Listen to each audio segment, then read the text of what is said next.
उस पे कंट्रोल। नमस्कार, hello, what's your name? My name is Pradnya. Nisha. Welcome. Oh, you translate.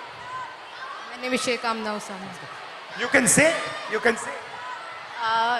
What?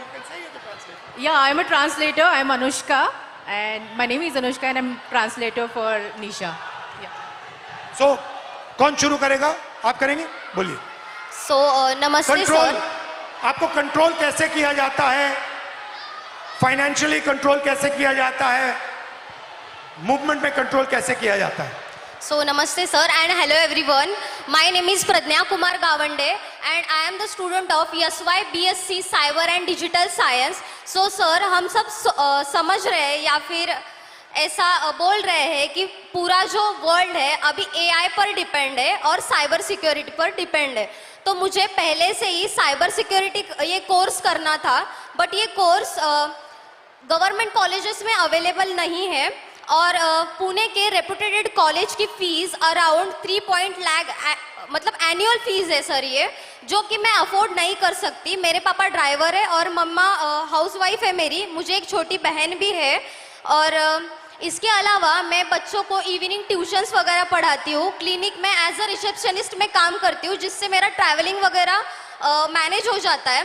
तो मैंने मेरा डिसीजन चेंज करके दूसरे कॉलेज में एडमिशन लिया, जहाँ पे मुझे साइबर सिक्योरिटी स्कॉलरशिप के साथ नहीं मिल रहा था, तो मैंने दूसरा कोर्स ले लिया cyber and digital science. So sir, मैं क्विक हिल फाउंडेशन की तरफ से साइबर अवेयरनेस करती हूँ और मुझे बच्चों की प्रॉब्लम्स ये समझ आ रही है, महिलाओं की प्रॉब्लम्स ये समझ में आ रही है कि AI के द्वारा उनके फोटोज़ बहुत अश्लील मतलब वे से एडिट करके उनको डिमांड की जा रही है कि अगर आप मुझे इतने पैसे नहीं दोगे तो मैं आपके फ़ोटोज़ सोशल मीडिया पर डाल दूंगा। और इसका सॉल्यूशन सिर्फ और सिर्फ साइबर सिक्योरिटी जो वॉरियर्स जो साइबर वाले हैं उनके पास है। और ऐसे कोर्स को हमें स्कॉलरशिप क्यों नहीं दी जा रही है, और स्कॉलरशिप नहीं है तो गवर्नमेंट में ये कोर्स क्यों नहीं है? और ठीक है, अगर हम लड़कियां ये वर्किंग होके सीख रहे हैं तो फैमिली के रिस्ट्रिक्शंस और सोसाइटी के रिस्ट्रिक्शंस कि इतने बजे घर क्यों आ रही हो, कॉलेज के अलावा आप इधर उधर क्यों घूम रही हो, इतने बजे इसका कॉल क्यों आ रहा है, बाहर जा रहे हो स्कार्फ बांध के ही जाओ, या फिर और कुछ, इनसे बात मत करो, उनसे बात मत करो, ये मत पहनो। मम्मी पापा कहते हैं, कौन कहते हैं आपको? एक्चुअली मेरे मम्मी पापा सपोर्टिव है, बट हम ऐसे एरिया से आते हैं कि अगर हम पुणे में भी रह रहे हैं तो थोड़ा एरिया अलग पड़ता है सर। वहाँ पे सोसाइटी उनको रोक टोक करती है और वो भी सोसाइटी के प्रेशर के अंडर, अगर हम पढ़ रहे हैं और हमारे ऊपर फाइनेंशियल प्रेशर है तो हम करियर पर या फिर हमारे जो स्टडीज़ पर कैसे फोकस कर सकते हैं।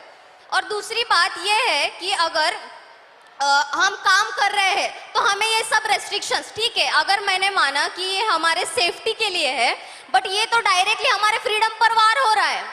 मैं नहीं चाहती कि मुझे एक स्पेशल फेवर वगैरह मिले, बस मुझे एक फेयर चांस चाहिए सीखने का और खुद के पैरों पर खड़े होने का। That's it. Thank you sir. Thank you. मेरा नाम शेख आमना उसामा है। मैं SY BA में हूँ, पॉलिटिकल साइंस है मेरा मेजर सब्जेक्ट। मैं भिवंडी से आती हूँ और मैंने देखा है भिवंडी में नॉट ऑल बट कुछ पेरेंट्स तो ऐसे हैं जो सिर्फ अपनी बच्चियों को इस वजह से नहीं पढ़ा रहे क्योंकि वो लड़कियाँ हैं। उनको यही बोला जाता है कि अरे तू लड़की है, पढ़कर क्या करेंगी। उनको ऐसा लगता है कि ये पढ़ेंगी तो ये इकोनॉमिकली इंडिपेंडेंट हो जाएंगी, और वो उनको इकोनॉमिकली डिपेंडेंट रखना चाहते हैं because they want to enjoy the patriarchy और कंट्रोल ओवर देम। उसके अलावा सेकंड थिंग ये कि my parents are very supportive. उन्होंने इतना कुछ होने के बाद भी मुझे बहुत सपोर्ट किया है और पुणे पढ़ने के लिए भेजा। पुणे में मैं एक UPSC एस्पिरेंट हूँ, तो मुझे क्लासेस जाने के लिए, कोचिंग क्लासेस जाने के लिए मैं पब्लिक ट्रांसपोर्ट का यूज़ करती हूँ। पब्लिक ट्रांसपोर्ट में भी लड़कियाँ इतना अनसेफ फील करती है कि कभी कभी ऐसा होता है कि अगर आप बस में चढ़ो और कोई आदमी के पास एक सीट खाली है बस की, तो आपको 10 मरतबा सोचना पड़ता है कि मैं बैठूं या मत बैठूं, मैं रुकूं कि कोई महिला के बाजू में सीट खाली हो जाएंगी, मैं उधर जाके बैठूं। तो ये सीट मिलने के बाद भी बैठने के लिए 10 मरतबा सोचना पड़ता है। सेकंड थिंग, जब हम देखते हैं कि बस बहुत ज़्यादा फुल है, हद से ज़्यादा रश हो गया है, तो भी सोचना पड़ता है कि अरे जाए या मत जाए, कोई छेड़ देगा, कोई बैड टच कर लेगा, तो ये एक टेंशन रहता है। इसका अपोजिट, अगर बस पूरी खाली है तो भी जाने से डर लगता है। मतलब आपको क्या करना है, आपको भरी हुई बस में चढ़ना नहीं है, आपको खाली बस में चढ़ना नहीं। मतलब हमने पब्लिक ट्रांसपोर्ट को भी ऐसा बना दिया है ना कि गर्ल्स को सेफ फील ही नहीं होता है। तो मैं गर्ल्स से भी और बॉयज से भी कहना चाहूँगी कि अगर आपकी वजह से लड़कियां अनसेफ फील कर रही है तो आप ही का काम है कि उनको सेफ भी फील कराए। अगर किसी के साथ ये होता हुआ देखे तो प्लीज़ उसके अगेंस्ट में आवाज़ उठाए, एक दूसरे को सपोर्ट करें, बिकॉज हम ये नहीं चाहते कि हमें बहुत ज़्यादा अपॉर्चुनिटी चाहिए, बट जितना हमारा राइट है इक्वल अपॉर्चुनिटी हम भी डिजर्व करते हैं। हेलो राहुल जी, मैं आपको सबसे पहले बताना चाहूँगी कि मैं सुबह से मुझे बहुत बुखार है, लेकिन उसके आगे की बात ये है कि मैं जो मांजरी में पिछले 10 दिनों से भूख हड़ताल चल रहा है, जो मेरे भाई बहन जो अनशन पर बैठे हैं, वहाँ से मैं आई हूँ। तो मुझे कहाँ बैठे हैं? मांजरी में, पुणे में ही। अच्छा, और क्या कारण क्या है? जो हमारी मांगे है वो इसमें लाई है, मैं आपको आगे बोलो। तो हमारी मांग है कि हमें शिक्षा चाहिए, और मैं आपको मराठी में समझाऊंगी ताकि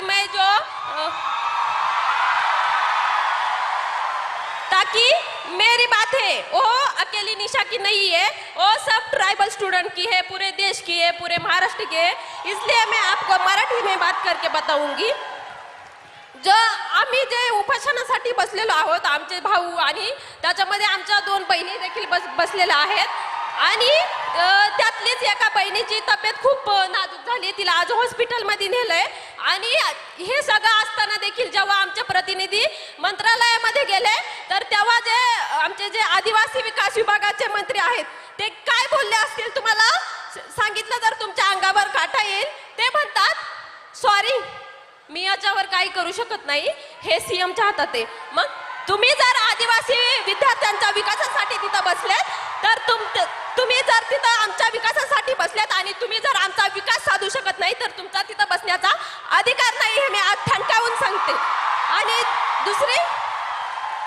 दुसरी गोष्ट म्हणजे मी अजून एक सांगेल की ज्या आमच्या भागामध्ये ज्या आश्रमशाळा असतात तिथं जे सेंट्रल किचन पद्धत लागू केली, जसं की एका ठिकाणी जेवण बनणार आणि ते 70-80 किलोमीटर लांब घेऊन जाणार, आणि त्यामुळे ते जेवण खराब होतं, त्यामुळे विषबाधा होते। आणि विद्यार्थी, आताच एक गोष्ट झाली गडचिरोलीमध्ये, कारण आदिवासी ज्या आश्रमशाळा आहेत त्याच्यामध्ये बेडची सुविधा नाही आहे, पिण्याचं पाणी देखील नाही आहे।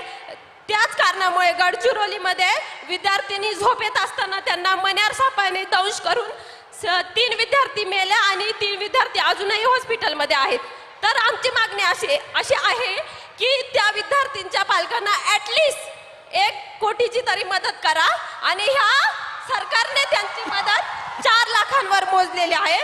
तसंच आमचं त्यांना एक म्हणजे मागणं आहे की ज्या आमच्या आदिवासी विद्यार्थिनी असतात, तुम्ही जर पाहिलं ते जे आदिवासी हॉस्टेल आहेत ते जे शहरं आहेत जसं की पुणे, मुंबई, तर जे पुण्याचा जो सेंट्रल भाग आहे तिथं नाही आहेत, मांजरी, कोंढवा, और इस वजह से जो हमारा शिक्षण है, हम जो पढ़ते हैं वो पढ़ने के लिए टाइम ही नहीं रहता, क्योंकि 4-4 घंटे हमें वहाँ जाने आने में ही लगते हैं। तर ह्या सगळ्या मागण्या घेऊन आम्ही मागच्या 10 दिवसापासून उपोषणासाठी बसलोय। तर माझी तुम्हाला विनंती आहे की मी तुम्हाला जे आता निवेदन दिलं आहे त्याचा विचार करून तुम्ही आमच्या आदिवासी विद्यार्थ्यांसाठी काहीतरी करून आमचा मागणं सोडवण्याचा प्रयत्न कराल। थँक्यू। तो बताओ ओके, इन्होंने अपने कुछ मुद्दे आपके लिए लाए हैं। तो पहला पॉइंट ये है कि आदिवासी कम्युनिटी से वो बिलोंग करती है, और आदिवासी डिमांड्स के लिए इनके काफ़ी भाई बहन सारे उपोषण पे पिछले 10 दिनों से पुणे में ही बैठे हैं। क्या मेन डिमांड क्या है?